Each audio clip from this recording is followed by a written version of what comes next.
ठीक। वहां से आया भजन करने को खोटे आन घड़ी। जैसे बड़ा होया उसको समझ आई। सबसे पहले बच्चे की बनती है मैं। 12-13 साल का होगा, पहले नहीं बोलेगा, पहले डर भी जाएगा। जैसे 12-13 साल होगा, मैं करूंगा, मैं बुलेट लूंगा, मैं गाड़ी लूंगा, मैं मोबाइल लूंगा, मैं कुछ भी करूंगा, मतलब मेरा खुद का बन गया। उसके बाद अच्छे भी करता है, बुरे भी करता है। मन तो मन है ना। अब यहाँ अपना फर्ज क्या है, उसको अच्छे संस्कार देने। सत्संगी की जो पहली स्टेज है वो है संस्कार। खुद के संस्कार अच्छे करो, अपने बच्चों को संस्कार अच्छे दो। अगर जिसके संस्कार ठीक नहीं पड़े तो वो सत्संगी नहीं बन सकता, उसको गुरु कृपा नहीं हो सकती उस पर, उसकी गुरु भक्ति अधूरी रहेगी। क्यों अधूरी रहेगी? एक चीज को पक्का करने की आदत नहीं डाली, एक चीज को बार बार करने की आदत नहीं डाली। नहीं है तो सिमरन कैसे पक्का करोगे? जब रोज ये आदत पड़ जाएगी कि मैं एक काम को 10-10 दिन 20-20 दिन कर सकता हूँ, आधा घंटा 1-1 घंटा रोज नित्य नेम कर सकता हूँ, बिना आलस बिना मन का कहा माने, तो वो संस्कार बन जाएगा। जब बच्चे देखेंगे मेरी माँ भी रोज बैठती है, मेरा बाप भी रोज बैठता है, वो मीठा बोलते हैं, आपस में प्यार है, तू नहीं करया, तू फलाना नहीं करया, तू दिख, ये सब नहीं। कोई बाहर से काम थक गया है तो उससे प्यार से बात करो। अगर ये प्यार, तो वो उनमें खुद ही प्यार पैदा होगा। पहला चीज है संस्कार। अब बड़ों में संस्कार कहां से आएगा? सत्संग से। सत्संग से ही आता है। जब शराबी रोज अपनी मंडली में जाके बैठ के शराब पीना सीख गया, हम अच्छा काम क्यों नहीं सीखेंगे? रोज इसलिए सत्संग करो।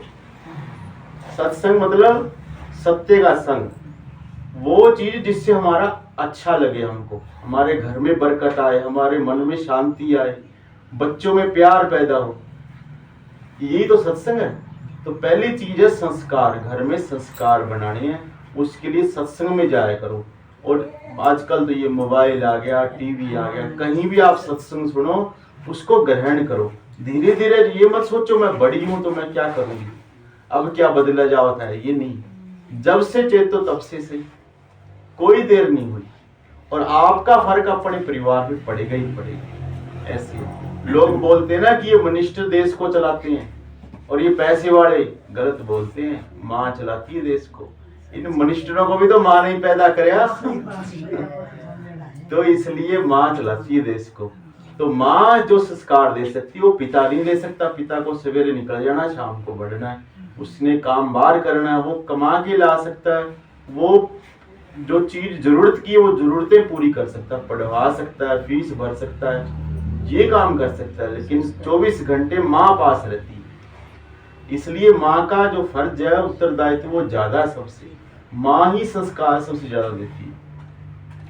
तो जब पहले संस्कार पड़ गए, एक एक काम को 30-30 दिन 40-40 दिन 2-2 महीने रेगुलर करेगा, जैसे कोई व्यायाम करना है, कोई स्टडी करनी है, कोई पढ़ाई करनी है, घर के कोई जैसे लड़की है तो घर के काम करने, रेगुलर वो करना सीख गई तो वो भजन भी करना सीखेगी, क्योंकि तुम करते हो। ऐसी आदत बनते बनते तो जिसका घर सुखी, जिसके पास बच्चे कहने लायक हैं, कहना मानने वाले हैं, जिसके मन में शांति है, गरीबी मेरी तो दूर की बात है, प्यार से बैठ के अगर 2 रोटी किसी ढंग से खा ले जाए, वो उस पर का सुख नहीं है। बड़े बड़े घरों में ज्यादा पैसे हैं लेकिन कलह बहुत ज्यादा है, बाहर से कुछ दिखता है, अंदर कुछ और है।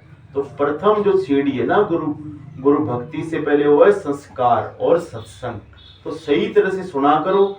घर में भी जब सत्संग सुनो तो कोई काम नहीं किया करो, आधा घंटा निकाल लो, कभी 1 दिन में 2 दिन में जब टाइम मिले, आधा घंटा निकाल के और बैठ के आधा घंटा, बस अभी कुछ नहीं काम करना, मेरा बेला टाइम है, बच्चे स्कूल चले गए या कहीं काम चले गए, घर वाले सब, अब मैं अकेली, तो बस फिर सत्संग ध्यान से सुनो, फिर उसको सोचो। काम नहीं करो, काम तो 23 घंटे आपके पास, आधा घंटा उसके लिए निकालो जरूर। तब सोचो कि भाई इसमें क्या बात कही और मेरे कैसे काम आएगी, मेरा पति ऐसा, मेरे बच्चे ऐसे, मेरे कैसे मैं इसको काम को, इस जो युक्ति जो तरीका महाराज जी ने बताया सत्संग में, उसको मैं कैसे लागू करूं। इस तरह से जो आपके धीरे धीरे संस्कार बढ़ते जाएंगे। फिर खुद को बदलना जिसने सीख लिया वो तो समझ लो कि असली जो सत्संगी है ना, वो वही है जिसने सीखना सीख लिया। वो ये नहीं सोचता मेरी उम्र क्या, मुझे लोग क्या कहेंगे, मेरे बच्चे क्या, ना, वो जब ही सीख लेता। इसी को सत्संगी बोलते हैं। तो ऐसे ऐसे संस्कार से जब धीरे धीरे पूरा प्रगाढ़ हो गया, फिर सिमरन तो बनने में टाइम नहीं लगता। फिर गुरु भक्ति की बारी आएगी। पहले प्रथम जो चीज है वो है आपका घर, आपका मन, आपका जो चल रहा सिस्टम वो बैलेंस में आए। कि जिसके मन में शांति नहीं, घर में प्रेम नहीं है, वो कैसे भक्ति करेगा, वो गुरु से प्रेम कैसे करेगा। तो दूसरी चीज है गुरु भक्ति। तो उसमें क्या है कि आपको सरेंडर करना होता है, एक में आना होता है। गुरु को एक चीज समझ लो, सर्वे सर्वा, वही ब्रह्मा, वही विष्णु, वही महेश है, वही दुर्गा, वही काली, वही गणेश है, सब चीज वही है। वो मेरा सारा कुछ है, मेरा पालन पोषण करने वाला वही है। उसको समझ के यहाँ बिठा लो, उसको निकालो नहीं। फिर उस स्वरूप में ऐसे खो जाओ जैसे कि आप हो ही नहीं। गुरु भक्ति जब बढ़ने लग जाएगी तो बस समझो कि फिर तो बारे नहीं आ रहे हैं, फिर कमी नहीं है। फिर समझो जैसे कहना भी हरियाली आ गई जिंदगी में, तो फिर आपको हरियाली महसूस होगी। आगे गुरु खुद ही ले जाते हैं, आगे कुछ पढ़ने लिखने की जरूरत नहीं है। तो शब्द अच्छे बनाए होते हैं कि आगे से आगे भेद बताया कि भाई ये करना है, ये करना है। लेकिन असल में गुरु भक्ति सर्वश्रेष्ठ है, सारी चीज वही कर देती है। जिसने गुरु का ले लिया शरणाना, वो बस उसी से तर जाएगा।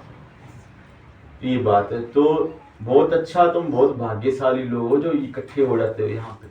और आज की दुनिया में तो काल और माया का इतना जोर है, पूछो ही नहीं, समझे। अब तो घर में बढ़ गया है, कभी फोन का रूप ले लिया इसने, कभी टीवी का ले लिया।